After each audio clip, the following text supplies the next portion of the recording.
ପିଲାମାନେ ଆସନ୍ତୁ ଦେଖିବା ଯେ ସହ ସମୀକରଣ ମାନଙ୍କର ସମାଧାନ ପାଇଁ ସର୍ତ୍ତ। ସହ ସମୀକରଣ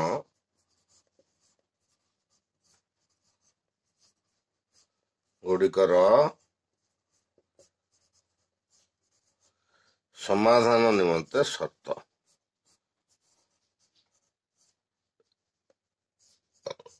ପାଇଁ ସର୍ତ୍ତ।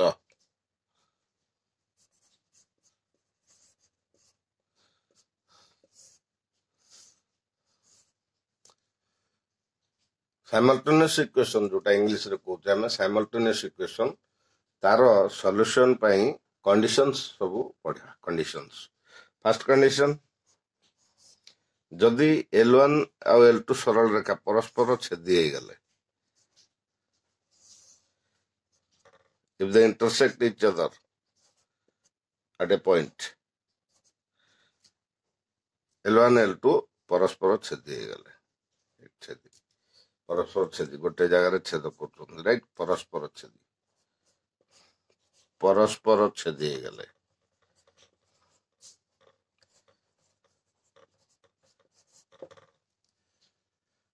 ଅର୍ଥ ଏହାର x ଭ୍ୟାଲୁ ଗୋଟେ ଆସିବ ଆଉ y ଭ୍ୟାଲୁ ଗୋଟେ ଆସିବ। ତେଣୁ ଏକୁ କୁହାଯାଏ ସଙ୍ଗତ ଓ ସ୍ୱତନ୍ତ୍ର। ଏଠି ସମୀକରଣ ଦ୍ୱୟ କଣ ହେବେ ନା ସଙ୍ଗତ ଓ ସ୍ୱତନ୍ତ୍ର ହେବେ। ସଙ୍ଗତ ଓ ସ୍ୱତନ୍ତ୍ର। କନଜିଷ୍ଟେଣ୍ଟ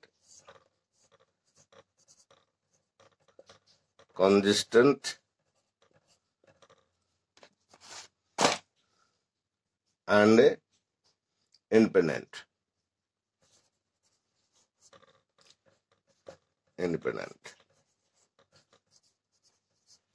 Consistent and independent. ସଙ୍ଗତ ଓ ଯଦି ଏଇ କଣ୍ଡିସନ ସାଟିସ୍ଫାଇ ହେଲା, ଦିଟାକ ସରଳ ରେଖା ପରସ୍ପର ଛେଦ କରୁଥିବେ, ତା ଅର୍ଥ ଏଠି x ର ଗୋଟେ ମୂଲ୍ୟ ଆସୁଥିବ, y ର ଗୋଟେ ମୂଲ୍ୟ ଆସୁଥିବ, x ଆଉ y ସ୍ୱତନ୍ତ୍ର ମୂଲ୍ୟ ଗୋଟେ ଆସୁଥିବ। ତେଣୁ କନଜିଷ୍ଟେଣ୍ଟ ଇକ୍ୱେସନ କୁହାଯିବ ଆଉ ଇଣ୍ଡିପେଣ୍ଡେଣ୍ଟ। କନଜିଷ୍ଟେଣ୍ଟ ଆଣ୍ଡ ଇଣ୍ଡିପେଣ୍ଡେଣ୍ଟ ଇକ୍ୱେସନ କୁହାଯିବ।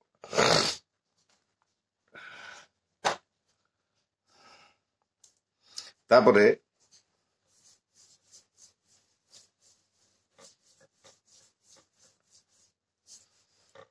ସେକେଣ୍ଡ ସର୍ତ୍ତ ଦେଖିବା, କଣ୍ଡିସନ ନମ୍ବର 2। ସେକେଣ୍ଡ ସର୍ତ୍ତ, ଯଦି ସରଳରେଖା ଦ୍ୱୟ ସମାପତିତ ଅଥବା ଏକ ଆଉ ଅଭିନ୍ନ ରହିଲେ, ସମାପତିତ ସମାନ ଭାବରେ ଆପତିତ, ସମାନ, ଏ ସରଳରେଖା ଗୋଟେ L1 ଆଉ ଗୋଟେ ସରଳରେଖା ତାରି ଉପରେ ଥିବ L2, ତାହେଲେ ଆର ଅସଂଖ୍ୟ ବିନ୍ଦୁ ଆସିବ ସମାଧାନରେ। ଲକ୍ଷ୍ୟ କର, ଦିଟା ସରଳରେଖା ଉପରେ ରହିଛନ୍ତି, କୋଇନସାଇଡିଂ, ସମାପାତିତ। L1 ଓ L2 ରେଖାଦ୍ୱୟ ସମାପତିତ। ସମାପତିତ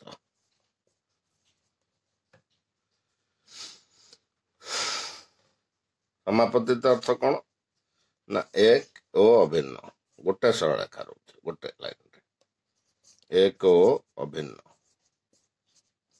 unique, right?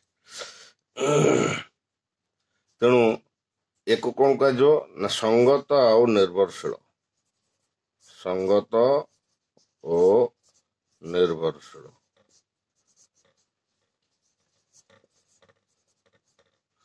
ସଙ୍ଗତ ଓ ନିର୍ଭରଶୀଳ। ଇଂଲିଶରେ ଏଟା କଣ ନା କନଜିଷ୍ଟେଣ୍ଟ and dependent.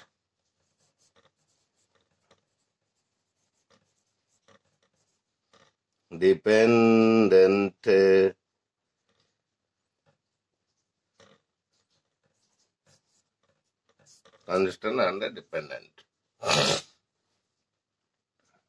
ତାପରେ କଣ୍ଡିସନ ନମ୍ବର 3 କି ଯିବା।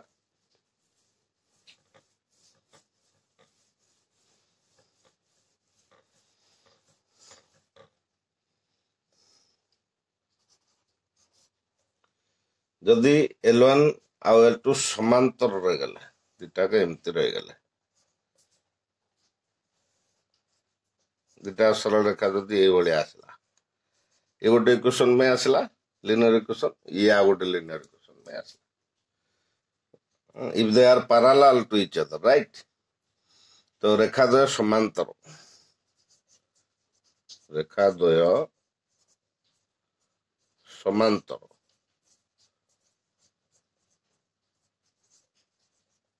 lines are parallel. Lines are parallel.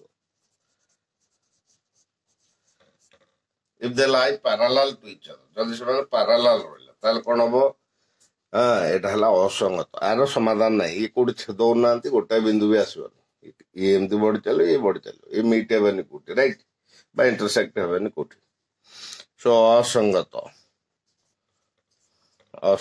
Are कौन से समाधान नहीं है असंगत inconsistent the equations are inconsistent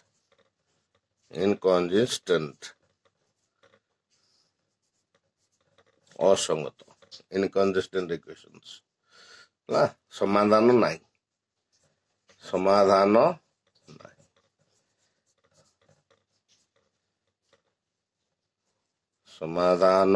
नहीं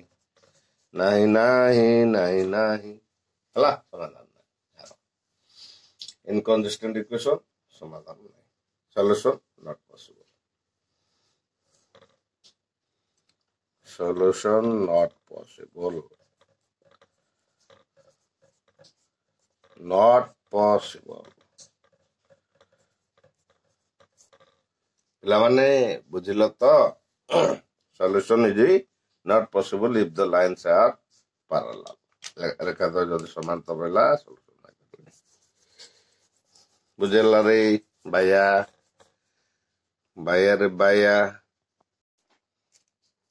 तेणु प्रथम केस जो पढ़िले संगत स्वतंत्र ये जो केस संगत और स्वतंत्र आपको क्यों जानिबा संगत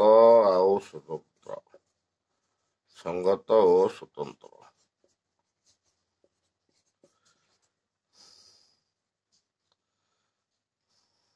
अनन्य समाधान अनन्य समाधान माने गोटे समाधान एकमात्र समाधान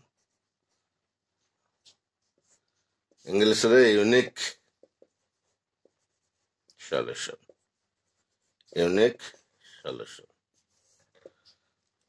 बुझेला तो आप आम चेक करिया केमती गोटे इक्वेशन दुटा इक्वेशन दिथो कहितो ए कंडीशन सैटिस्फाई होची ताले सिटी हम चेक केमती करबा ना फार्मूला ला a1 by a2 not equal to b1 by b2 हम एटा पढ़े से जो a1 b1 c1 जो लिखुतले a2 b2 c2 कोएफिशिएंट लिखुतले बा सहग जोटा गोडियार कोजे से जो कोएफिशिएंट गोडा लिखा होतला सेही गोडा कर रेशियो रु चेक करा बुझला तो वर्तमान हम देखिबा सेकंड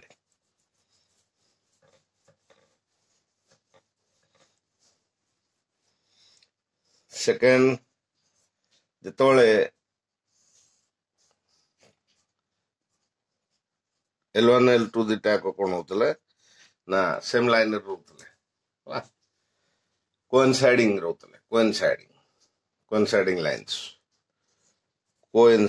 lines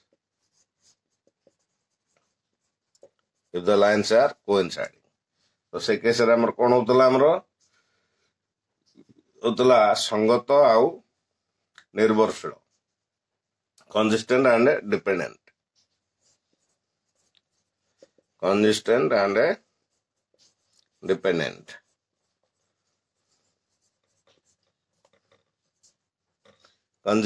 dependent अर्थ यार असंख्य समाधान रोथला असंख्य समाधान रोथला infinite solutions इंग्लिश वर्डटा जानिया निहाती दरकार इंग्लिश मीडियम पिला पाठ तुम पाठ सब एका से इंग्लिश लिखु बढ़िया बस बुझेला रे सिंगाणिया ଛାଣେ ସେମାନେ ଇଂଲିଶରେ ଲେଖିଲେ ଆମେ ବୁଝିପାରୁନୁ। ଏଇଟା ଇଂଲିଶ ଗୋଟେ ଲାଙ୍ଗୁଏଜ, ଆଉ କଣ ଏତେ କଥା ହଉଛୁ? ଆ ପାଇଁ ଚେକ୍ କଣ କରିବାକୁ ପଡିବ?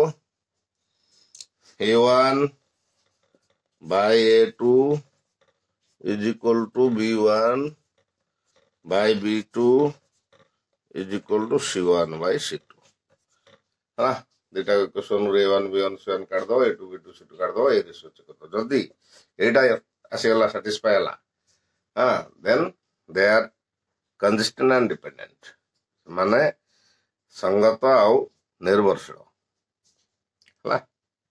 ଏଇ ଫର୍ମୁଲାଟା ପଡିବ। ତେଣୁ ପ୍ରଥମେ ୟାକୁ ଫର୍ମୁଲା ଗୁଡାକ ଘୁଷି ମନେ ରଖିବାକୁ ପଡିବ। ଫର୍ମୁଲା ଯେତେ ମନେ ରଖିବ ସେତେ ତମର ଫାଇଦା। ତମେ ଫଟକରି ମନେ ପକେଇବ, ଏ କଣ୍ଡିସନ ଦେଇଛି ତାହେଲେ କୋଉ ଫର୍ମୁଲା ପକେଇବା ହେଲା। ପିଲା ଫର୍ମୁଲା ମନେ ରଖନ୍ତିନି, ତେଣୁ ଅସୁବିଧା। କଣ୍ଡିସନ ମନେ ରଖିବେନି, ତେଣୁ ଜାଣିପାରିବେନି ସାର୍ ଏଠି କଣ ପଡିବ, ସଣେ ମୁଁ ଜାଣିପାରୁନି, ସଣେ ଏମିତି ପଚାରିବ। L1 ଓ L2 ରେଖା ଦ୍ୱୟ ସମାନ୍ତର ଯଦି ରହିଲା ହେଲା। ଥାର୍ଡ କଣ୍ଡିସନ ଆମେ ଏଇଟା ପଢୁଥିଲେ, L1 ଆଉ L2 ସମାନ୍ତର। ସମାନ୍ତର ରହିଲେ କଣ ହବ? ଅସଙ୍ଗତ, ସମାଧାନ ନାହିଁ ହେଲା। ଅସଙ୍ଗତ, ଦୁଇଟା ଇକ୍ୱେସନ ସଙ୍ଗତ ନୁହନ୍ତି ହେଲା। ଅସଙ୍ଗତ, ଇନକନଜିଷ୍ଟେଣ୍ଟ ଇକ୍ୱେସନ୍ସ, ଇନକନଜିଷ୍ଟେଣ୍ଟ ପୂର୍ବରୁ ଆମେ ଲେଖିଦେଇଛେ। ତ नो ସଲ୍ୟୁସନ, ଏଇଟା ହଉଛି नो ସଲ୍ୟୁସନ, ସମାଧାନ ନାହିଁ ହେଲା, ସମାଧାନ ନାହିଁ। ତ ୟା ପାଇଁ ଚେକ୍ କଣ ନା A1 by A2 is equal to B1 by B2 not equal to C1 by ସେଠି କଣ ହେଲା? ସେକେଣ୍ଡ କେସରେ ତିନିଟାକ ଇକ୍ୱାଲ ରେସିଓ ରାଇଟ୍। ଥାର୍ଡ କେସରେ କଣ ଆସିଲା? A1 by A2 is equal to B1 by B2 not equal to C1 by C2। Question ଦେଖିବା, K ର କେଉଁ ମୂଲ୍ୟ ପାଇଁ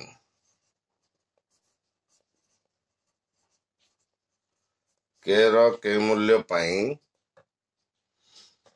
4x minus plus ky plus 8 is equal to 0। ये गोटे इक्वेशन। ଆଉ ଗୋଟେ ଦେଲା 2x plus 2y plus 2 is equal to 0 0 0 0 0 ହେଲା। ଦୁଇଟା ଇକ୍ୱେସନ ଦେଇଦେଲା, ଏ ଗୋଟେ ଇକ୍ୱେସନ, ଏ ଗୋଟେ ଇକ୍ୱେସନ ହେଲା। ତ ବର୍ତ୍ତମାନ କଣ କରିବା ନା ଆର କଣ୍ଡିସନ କଣ ଦେଇଛି? ଦିଟା ଏହାର ସମାଧାନ ଯୋଉ ଲେଖିଛି, ସମୀକରଣ ଦୁଇଟିର ଅନନ୍ୟ ସମାଧାନ କଣ୍ଡିସନ ଦେଇଛି, ଅନନ୍ୟ ସମାଧାନ ହବ। ତାହେଲେ ଆମେ କଣ ପଢୁଥିଲେ? ଅନନ୍ୟ ସମାଧାନ ଅଟେ unique solution, unique solution. Condition number 1 ଯୋଉଟା ପଢୁଥିଲେ ୟୁନିକ୍ ସଲ୍ୟୁସନ ହେଲା। ୟୁନିକ୍ ସଲ୍ୟୁସନ ପାଇଁ ଚେକିଂ କଣ? A1 by A2 ଫର୍ମୁଲା ମନେ ପକେଇବ ଧାଡକିନି। କଣ୍ଡିସନ ଦେଖିଦେଲ ମାନେ ଧାଡକିନି ଫର୍ମୁଲା ମନେ ପକେଇବ। A1 by A2 is equal to B1 by B2 is equal to ନା not is equal to? ଏରେ ଭାଇଆ ସାଙ୍ଗେ ସାଙ୍ଗେ ଭୁଲି ଯାଉଛୁ। A1 by A2 not equal to B1 by B2 not equal to ରହିବ। କାହିଁକି ନା ଠିକ ସେଇ ଜାଗାରେ ଇଣ୍ଟରସେକ୍ଟ ହଉଥିବ, ସେଥିପାଇଁ ନଟ୍ ଇକ୍ୱାଲ ଟୁ ଆସିଯିବ ହେଲା। ତ ବର୍ତ୍ତମାନ ଆମେ ଚେକ୍ କରିବା A1 କେତେ? ଏଠାରେ ଲେଖିଦବ, ଏଠାରେ A1 କି x ର କୋଏଫିସିଏଣ୍ଟ A1 4, B1 କେତେ? y ର କୋଏଫିସିଏଣ୍ଟ k, C1 କେତେ ହେଲା? ଏଇ ଧ୍ରୁବକ ପଦ ଯୋଉଟା, ଧ୍ରୁବକ ରାଶି, କନଷ୍ଟାଣ୍ଟ ଯୋଉଟା ଥିବ C1 first equation. Second equation ର A2 କେତେ? A2 ଏଇଟା ହେଲା A2 x ର ସହଗ ଯୋଉଟା, B2 କେତେ?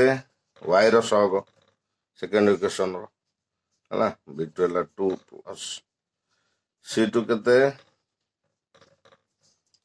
ପ୍ଲସ୍ 2 ହେଇଗଲେ। ବର୍ତ୍ତମାନ ଆକୁ ଚେକ୍ କରିବା। ଏଇ ଦିଟା ତ ଆମକୁ ଦରକାର ଫର୍ମୁଲାରେ ଆଉ କଣ୍ଡିସନ ଦେଇଛି ଅନନ୍ୟ ସମାଧାନ, ମାନେ ଆମେ ସିଧା ଏଇଟା ପକେଇଦବା 4/2 is equal to सिंगाणिया कह के बाय टू है सिंगाणिया के बाय टू लिखो है तो ये कौन हम क्रॉस करदे सिंग टडाणा के इक्वल के 4 into 2 by 2 2 कटिगला आसीगला 4 शाबाश आंसर ओके तो केर मूल्य 4 हेले ए दुटा इक्वेशन रो समाधान अनन्य हेबो एने के हबो टाटाणा गोटे सरीगला।